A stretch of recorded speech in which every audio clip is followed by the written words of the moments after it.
Hello, my friends. My name is Gerdes. I'm just a professor trying to provide you with some context in the war in Ukraine. I do these three big stories every day. Actually, there's four big stories now to give you kind of an overall picture of important stories.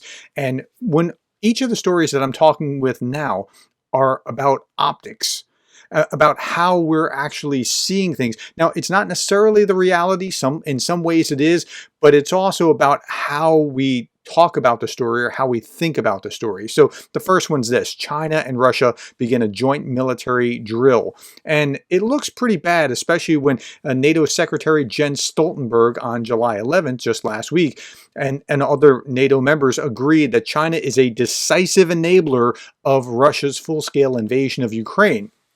So they've been holding these drills for some time together, and it's not unusual, and it wasn't because they said that, but yeah, the three-day naval maneuvers, this is an RT, have kicked off in southern China. The Defense Ministry says 3 days Maritime's joint 2024 drills are being conducted near the Chinese city of Zhenjing. Now, we conduct military drills with Japan and South Korea just recently, but like your mom may have told you who your friends are is who you are. So yeah, decisive enabler kind of looks like the thing that they are. The US-led bloc alleged that Beijing has been working with Moscow to, quote, undercut and reshape the rules-based international order, unquote. The US doesn't talk in those terms. That's like Russian language, but okay. Chinese Foreign Minister Wang Yi has dismissed the allegations as groundless, insisting that Beijing has always been a force for peace and stability in the international community. Not so sure about that, because many of China's neighbors are getting nervous about Chinese intentions toward the future, not just for Taiwan, but for the region. Wang urged NATO to focus on dialogue and establishing mutual trust instead of dishing out allegations against Beijing. Okay, that's big story number one. And where is it? Zhenjing is down here, so the drills will be somewhere around here. Okay. Big story number two: German opposition leader wants Berlin to send combat planes to Kyiv. Well, that's good. I mean, I don't know enough about Germany, and if you're from Germany, you can fill me in the comments below. One of the things I really appreciate about my audience is that because I'm kind of from the political right in the US, and my audience is 2/3 political left, you guys keep me honest. It makes me really think through my assumptions about what I'm going to say and how I'm going to explain things, because if I'm loose with my words, you guys pounce on it. But you also help me see things that I otherwise wouldn't see, and for that I thank you very much. We're learning together. So if you're German, I don't know enough about this to know if these guys were already on the same place, but as I'm looking at it, okay, he says, I believe that we should help Ukraine at least restore sovereignty over its own airspace. And when I look at the parties, so this is Schultz's party, the Social Democrat Party, center left, and the Christian Democrat Union Party, which I think was what we're talking about, center right. These two combined have about half of the Bundestag. So I think that this is a pretty healthy pairing here, but I don't know what I don't know. So please help me with that and tell me if this is new or if this is an ongoing thing. Okay, big story number three: how evangelicals are changing the Republican Party's posture on Ukraine aid. I saw a little bit, now this is an opinion piece, but I saw a little bit about this before Speaker Johnson finally allowed the vote. Speaker Johnson's an evangelical, and he was apparently quite influenced by evangelicals from Ukraine just before he allowed it to happen. Now, regardless of what you think about any group, evangelicals or otherwise, I happen to be an evangelical. You want to work with whoever is supporting Ukraine in order to get Ukraine's support forward, right? Okay, with that in mind, let's read this. The posture of evangelicals is rapidly shifting on Ukraine in response to a months-long drumbeat of news reports documenting Russia's persecution of Christians in occupied territories of Ukraine. I said this about 6 months ago. Like, what American Christians need to understand is that Russia's view of we're a Christian, traditional values kind of country is not what Americans understand about being a Christian, loving your neighbor, going to church, that sort of thing. It's a very different things. And to the degree that you can disabuse evangelicals of that perception, you can actually get them to move away from support for Russia and toward support for Ukraine. Self-identified evangelicals are the most reliable and arguably most important bloc in the Trump coalition. Now, if they can move towards supporting Ukraine, that could potentially pull Trump along.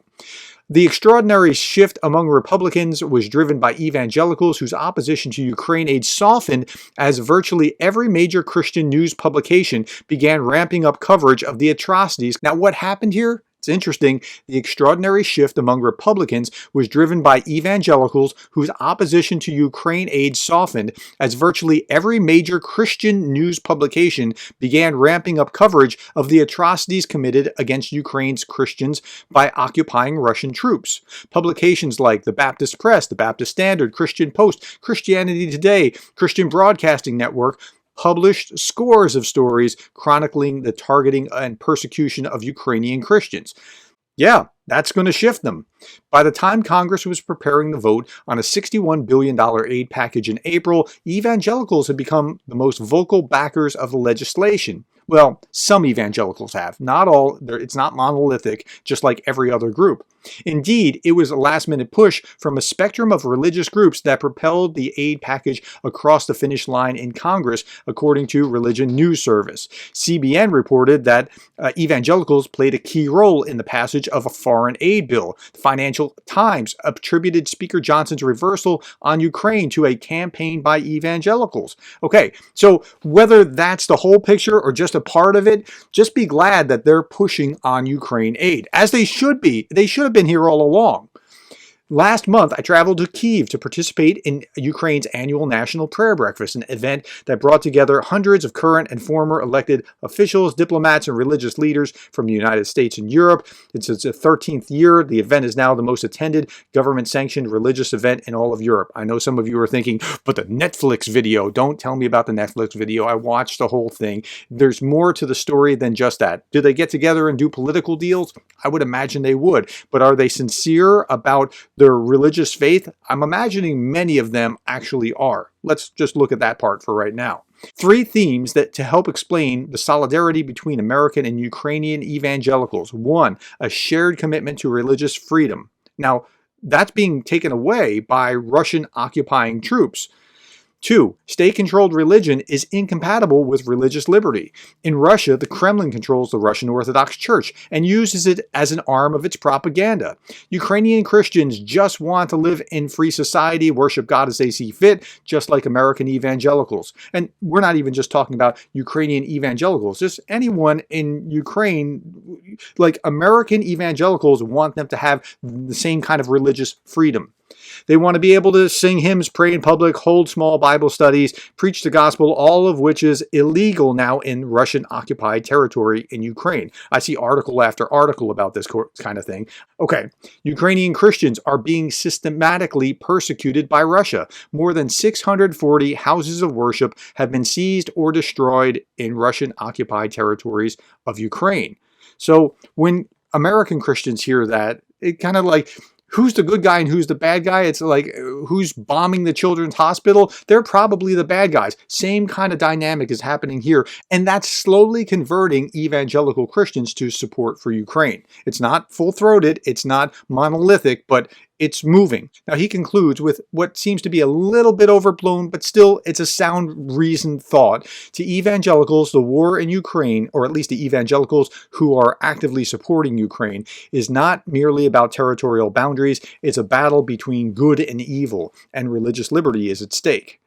Okay, next big story. So Trump had a good or a bad week, depending on how you define it. Now, it could have been a whole lot worse for him. At the last second, he turned his head. This would have been a trajectory of the bullet, and he just turned his head just slightly, and it nicked his ear. Now, I want to thank those of you who have not amplified the unnecessary drama on Twitter or on Facebook or YouTube or whatever. I really do appreciate that. Gary Kasparov said this, and I think he's Spot on. Do not take for granted how much the world would have changed by the grace of a few inches. A fractious peace, that's what we have in the United States, we're kind of at each other, right? A fractious peace would have shattered with Trump's assassination, and his feeble White House would have been entirely unprepared. I'm hardly a Trump supporter, but God bless America. Look, I'm not saying that you want Trump to win. I get that. We don't want him to lose by being assassinated. If you want him to lose, you want him to lose at the ballot box, right? Now, this fractious peace, even if it was hit by someone apolitical, and we're still trying to figure out what the fact set is right now about the shooter, even if he was not political, it still would have kicked off a powder keg, and this would have been very, very bad for the United States, and consequently, very bad for Ukraine. Now, Truth Social, Trump's getting more good news. Judge Cannon has dismissed the Trump documents case, citing violations in the appointments clause. Now, what does that mean? The judge tossed out the case, ruling that the prosecutor was unlawfully appointed. And this just feeds the optics of Trump's arguments that they're just going after him just because he's Trump. And that's the narrative that's going to continue to be played. And that's what's going to be played out at the convention, which starts today.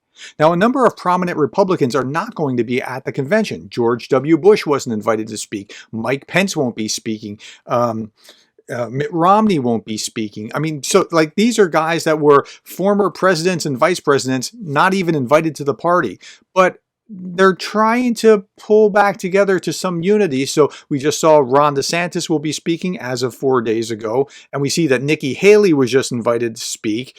And now I know that this sounds weird, but it's really actually a good thing for Nikki Haley to be there. And Ron DeSantis, not so much for Ukraine, but Nikki Haley, yeah, because her voice and voices like her can influence Trump should he become president. Now, I'm not saying that he's going to be. I'm not trying to urge people to vote for him. That's not the point. But you want to push him as close to supporting Ukraine as possible should he become president.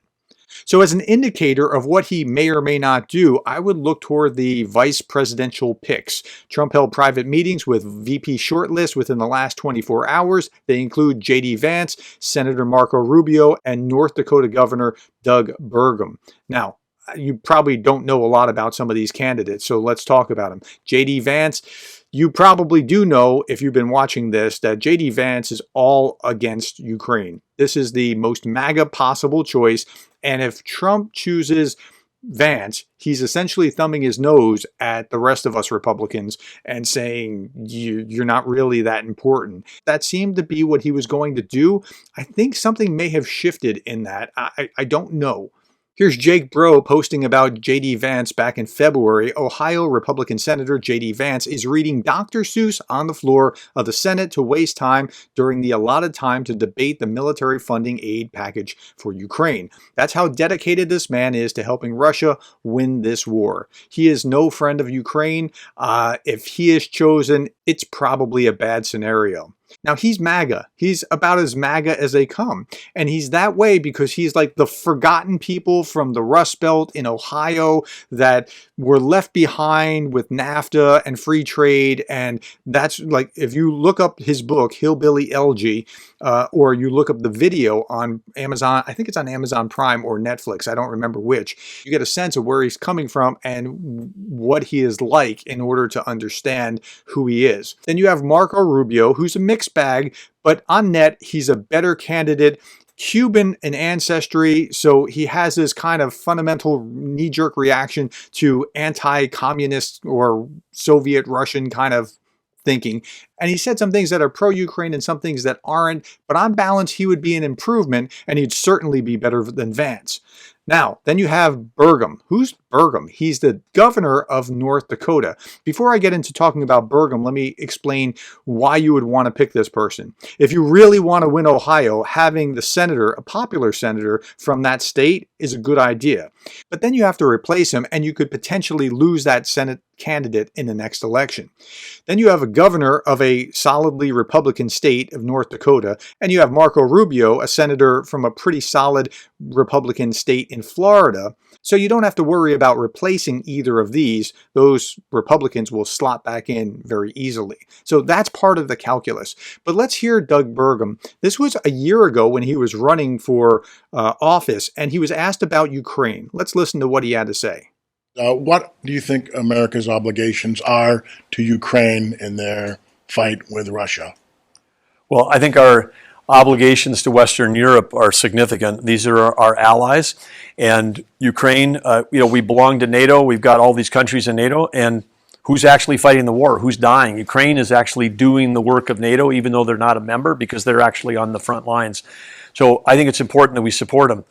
Do we support them with a blank check? No, because we have to have some accountability in every aspect of government. When we're sending these kinds of dollars overseas, we need to do that. But as we can see, when we're fighting against Russia, we can't even think about it as even like a country the way we think about ourselves, because it's really, we now can see even more clearly, it's a large criminal enterprise. It's run more like a mafia state. That's right. And the whole thing with Prigozhin and the Wagner group, that's not just mercenary soldiers fighting in Ukraine. They've got 65 shell companies. They've taken over oil fields in Syria. They get 25% of the oil out of Syria. They're taking over diamond and gold mines in the Central African Republic. Putin himself, it's estimated to be worth $70 billion now. I mean, how do you go into public service and have that happen to you? So, and then the whole thing of... So he's pretty well articulating a case for Ukraine. Now, that might have shifted, but as of a year ago, this is where he was. So this is something to look for as the Republican National Convention goes on this week. I'll be watching it with great interest, and I'll keep you apprised of what is going on and what I see any shifts. I think after what happened just a few days ago, I didn't want to talk about it so soon, but you really can't avoid it since the convention is just starting. I think Trump will strike a different tone than the stridentness that would have been, or the ultra stridentness that would have been. Maybe it's just going to be plain old strident. Okay, last little bit. I saw this and I thought, wow, that's interesting. Death Star, fiction and reality. Okay, my friends, thank you for your time. Thank you for the likes, the shares, the subscribes, and thank you for being the kind of person that cares about Ukraine.